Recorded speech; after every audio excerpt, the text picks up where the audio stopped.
बच्चों अब हम करने वाले हैं क्वेश्चन नंबर 2 एक्सरसाइज 11.1 वृत्तों से संबंधित क्षेत्रफल पाठ 11। तो प्रश्न संख्या 2 क्या बोल रहा है, देखिए, एक वृत्त के चतुर्थांश का क्षेत्रफल ज्ञात कीजिए जिसकी परिधि 22 सेंटीमीटर है। तो कैसे हल करेंगे इस प्रश्न को? आपको क्षेत्रफल, अभी तक हम क्या सीखते थे छोटी क्लासों में बच्चों? वृत्त का क्षेत्रफल निकालना, ठीक है। अब ये क्वेश्चन क्या बोल रहा है, देखिए, वृत्त के चतुर्थांश का क्षेत्रफल। अब सबसे पहले ये समझना है कि ये चतुर्थांश क्या होता है, ठीक है। यदि मैं एक वृत्त बनाऊं, ठीक है, माना इस वृत्त का केंद्र O है, ठीक, तो आपने निर्देशांक ज्यामिति में भी पढ़ा हुआ है चतुर्थांश शब्द। चतुर्थांश हम किनको बोलते हैं बच्चों, ध्यान से समझिए।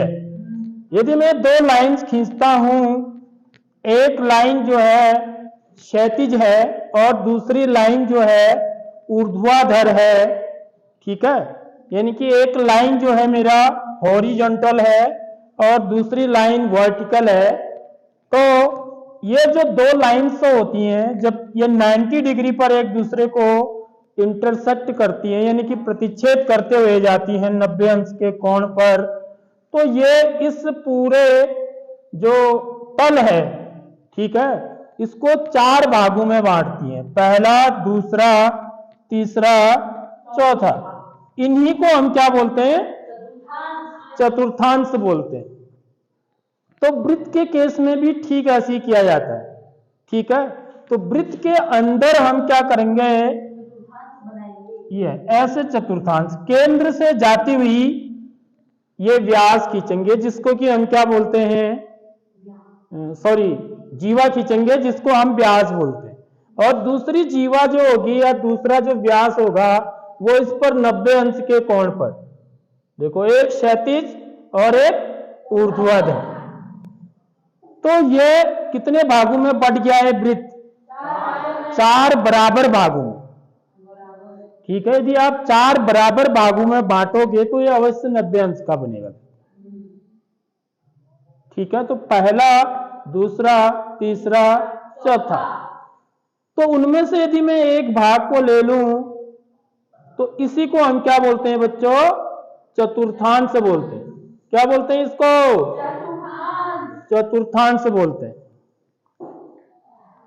क्वाड्रेंट भी बोला जाता है। क्या बोलते हैं? क्वाड्रेंट। तो यहां पर देखिए, आपको इस वृत्त की आपको क्या दे रखी है?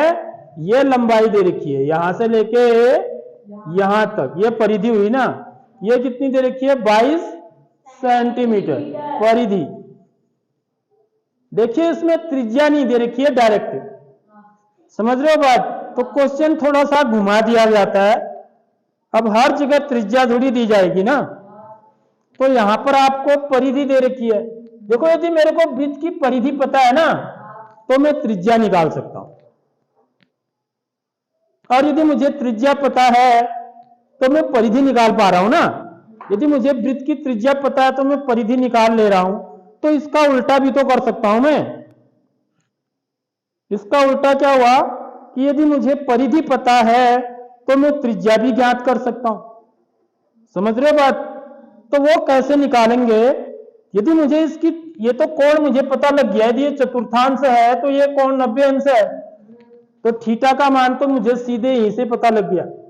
कभी भी यदि चतुर्थांश बोल रहा होगा तो ये याद रखिए, तो ये जो थीटा होगा ये 90 डिग्री का होगा। पक्की बात समझ आ गई? अब बात किसकी रहेगी? मेरे को इस भाग का क्षेत्रीय क्या बन रहा है बच्चों? है क्या चीज है? क्या बोलते हैं इसको? अभी सुबह ही बताया मैंने, क्या बोलते हैं? त्रिज्य खंड बोलते हैं इसको। त्रिज्य खंड, याद रख लो इस चीज को। कईयों को तो चीज नाम ही याद नहीं होता है। तो त्रिज्य खंड बोलते हैं इसको, लघु त्रिज्य खंड है ये पूरा देखा जाए तो। समझ में आ रही नहीं आ रही बात? तो एक्चुअली में मुझे निकालने को क्या पूछ रहा है इसमें, त्रिज्य खंड का ही क्षेत्रफल पूछ रहा है, लेकिन थोड़ा घुमा दिया है इसने क्वेश्चन को। देखो चतुर्थांश का क्षेत्रफल कह दिया इसने, है तो त्रिज्य खंड ही है भी, समझ रहे हो बात, जिसमें कि हमको कोण भी दिया हुआ है अप्रत्यक्ष रूप से, सीधे नहीं कहा गया कि यह कोण 90 अंश का है। समझ रहे हो बात, जब भी चतुर्थांश होगा तो यह कोण 90 अंश का होगा। दूसरी मुझे परिधि दे रखी है, मतलब मैं त्रिज्या भी दे रखी है मुझे, यह समझ, यदि परिधि दे रखी है तो त्रिज्या दे रखी है, क्योंकि मैं त्रिज्या निकाल सकता हूं। देखो अभी हम निकालेंगे परिधि से त्रिज्या कैसे निकालते हैं, यह मैं अभी आपको बताऊंगा। माना वृत्त की त्रिज्या, वृत्त की त्रिज्या क्या है बच्चों, ये किसमें है, सेंटीमीटर में है, तो r सेंटीमीटर है, ये याद रख लो, ये r अलग चीज है, सेंटीमीटर है, हाँ आरसीएम नहीं है, ठीक। तो इसलिए वृत्त की परिधि, वृत्त की परिधि कितनी होगी, 2 पाई r, ये भी सेंटीमीटर में ही होगी, ठीक है। हिंदी में लिख देता हूं इसको, ये तो अब मैं इसको निकाल ले। अब वृत्त की परिधि तो आपको दे रखी है ना, तो इसलिए यहां पर ऐसे लिखा जाता है, समीकरण बनती है फिर यहां पर हमेशा प्रश्नानुसार, क्या लिखेंगे, प्रश्नानुसार परिधि तो आपको 22 सेंटीमीटर दे रखी है, यानी कि ये जो चीज है मेरी, ये कितना है, 22 के बराबर है। समझ में आ रही नहीं आ रही बात? तो मैं क्या लिखूंगा, 2 पाई r बराबर 22। देख लो ये समीकरण बनी है क्या। अब इस समीकरण को मैं हल करूंगा तो मैं r का मान निकाल लूंगा, तो 2 इंटू पाई का मान 22/7 गुणा r, ये आपस में क्या है, तीनों गुणा है। देख लो कोई चिन्ह नहीं होता है तो गुणा का चिन्ह होता है। अब मेरे को यहां पर गुणा का चिन्ह लगा के लिखना पड़ेगा है, ठीक है। यदि मैं गुणा का चिन्ह नहीं लगाऊंगा, मैं ऐसे लिख दूंगा 2 22/7 r, तो इसको कई बार हम 222 भी पढ़ सकते हैं। समझ रहे हो नहीं समझ रहे हो? तो ये 222 नहीं है, इसलिए मुझे क्या करना पड़ेगा, ताकि मेरे दिमाग में चीज क्लियर रहे, तो मैं क्या करूंगा, गुणा का चिन्ह अप्लाई करूंगा। देख लो ये भी एक्चुअली में 2 गुणा पाई गुणा r है, इसी को 2 पाई r बोलते हैं, ठीक है। ये बात समझ गई? तो अब ये कितना आएगा बच्चों, देखिए बराबर 22, ठीक है। अब मैं क्या करूंगा, r का मान निकालना है, तो मेरे को इसको भी यहां से हटाना है और इसको भी हटाना है, ठीक है। तो क्योंकि 22 मेरे को इधर भी दिख रहा है, तो इसलिए मैं इन दोनों को गुणा नहीं करता हूं, ठीक है, कट जाएगा, क्योंकि यहां 2 और 22 कहां है, अंश में है। यदि मैं इसको दूसरे पक्ष में ले जाऊंगा तो ये कहां चले जाएंगे, हर में चले जाएंगे। ये समीकरण हल करना सीख लो, और जो चीज हर में होती है वो अंश में चले जाती है। समझ में आ रही बात? इसको वज्र गुणन भी बोलते हैं, नीचे का ऊपर, ऊपर का नीचे। तो r बराबर कितना हो जाएगा बच्चों, 22 गुणा 7, 7 ऊपर गुणा हो जाएगा, बट्टे 2 गुणा 22, ठीक है। समझ आ गई नहीं आई बात? तो मैंने गुणा नहीं किया है अपनी, क्योंकि मैं गुणा करूं फिर बाद में काट के फिर 22 ही लिखूं ना, तो इससे अच्छा, क्योंकि 22 मेरा यहाँ है ही ना, देखो 22 से कम 22। तो r बराबर कितना आ गया बच्चों, 7/2 सेंटीमीटर, ठीक है। ये बात समझ में आ गई सबके? r निकाल दिया ना हमने, कैसे निकाला देखा आपने? अब मैं क्या निकाल सकता हूं, अब मेरे को r भी पता लग गया भाई, ये इसकी त्रिज्या है r बराबर 22 कितना आ गया, सॉरी कितना, 7/2 सेंटीमीटर, ये दूरी 7/2 सेंटीमीटर यानी कि 3.5 सेंटीमीटर है, यदि आप दशमलव में लिखना चाहो तो। नहीं तो दशमलव में मत लिखो, 7/2 ही रहने दो। ठीक बात। आप चाहें तो दशमलव में भी लिख सकते हैं। अब देखिए, अब मैं इसके चतुर्थांश, इसलिए चतुर्थांश का क्षेत्रफल, अब यहाँ पर थीटा, अब आप मेरा आर बराबर कितना है 7/2 और थीटा बराबर कितना है बच्चों 90 अंश है। ठीक है, तो इसलिए चतुर्थांश का क्षेत्रफल, चतुर्थांश का क्षेत्रफल बराबर कितना हो जाएगा, सूत्र लिखेंगे θ/360 अंश गुणा पाई आर स्क्वायर। तो ये इसका क्या है, सूत्र है। अब इधर लिख लेता हूं मैं, वहां जगह कम हो रही है।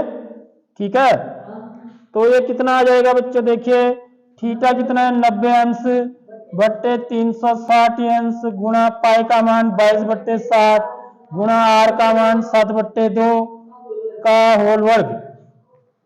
तो न चको 36 4 बार कट जाएगा, 0 से 0 कटा 9 का भाग 36 में 4 बार। ठीक है, अब ये कितना आ जाएगा, देखिए 4 से 22 को भी काट सकता हूं मैं, 2 दूनी 4 11। तो मेरा कितना आ गया, देखिए जरा 11 गुणा 7/2 गुणा 7/2 बट्टे 11 बट्टे कितना आ रहा है 2 सत्ते 14, छोड़ना किसी को नहीं है 14। ठीक है, अब 7 से 7 कम 7 7 दूनी 14, ये भी कट गया। अब कोई कट रहा है, कट रहा है नहीं कट रहा है, तो कितना आ गया है 11 सत्ता 77 बट्टे 2 दूनी 4 4 दूनी 8 सेंटीमीटर स्क्वायर, 77/8 सेंटीमीटर स्क्वायर। अब आप चाहें तो इसको दशमलव में भी दशमलव में बदल के भी लिख सकते हैं। अब इसका एक तरीका और भी हो सकता है निकालने का। हमें पता है कि चतुर्थांश क्या होता है बच्चों, जो एक वृत्त का जो क्षेत्रफल होता है उसका 1/4 होता है।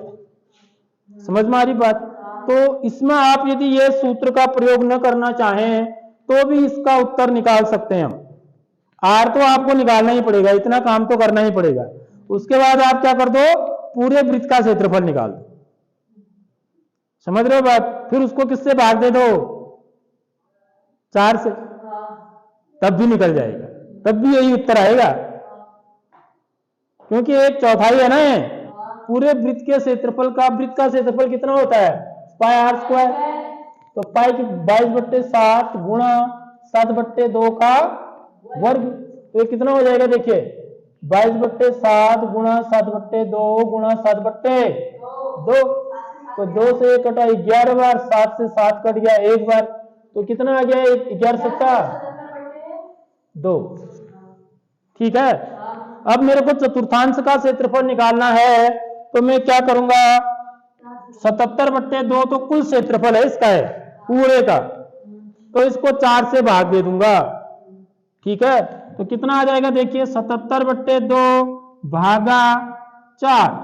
देख लो ऐसे देना चाहिए, कभी गलत नहीं होता ऐसे, क्योंकि 4 के नीचे अब मैं क्या लिखूंगा 1 लिखूंगा। अब ये भिन्न का भाग बन गया, समझ रहे हो। अब भिन्न का भाग कैसे करते हैं, 77/2 गुणा 1/4, पीछे वाली भिन्न को पलट देते हैं और भाग का चिन्ह गुणा में बदल जाता है। तब ये कितना हो जाएगा बच्चों 77/2 चको 8 सेंटीमीटर स्क्वायर। देख लो, ये देखो यहां पर मैंने क्या किया, त्रिज्यखंड का क्षेत्रफल निकालने का सूत्र लगाया क्या दूसरे तरीके में नहीं लगाया। तो हम इस सवाल को 2 तरीके से बना सकते हैं। यदि एक एग्जाम में पूछा जाता है तो आप जो है ना पूरे वृत्त का क्षेत्रफल निकाल लो, उसको फिर 4 से भाग दे दो, क्योंकि पूरे वृत्त ये 1/4 है ना, ये 4 बराबर हिस्से हैं, तो मुझे इसी भाग का क्षेत्रफल निकालना है, इसी को चतुर्थांश बोलते हैं। तो मैं क्या करूंगा, पूरे वृत्त का क्षेत्रफल निकालूंगा और उसको 4 से भाग दे दूंगा। तो एक तरीका ये भी है।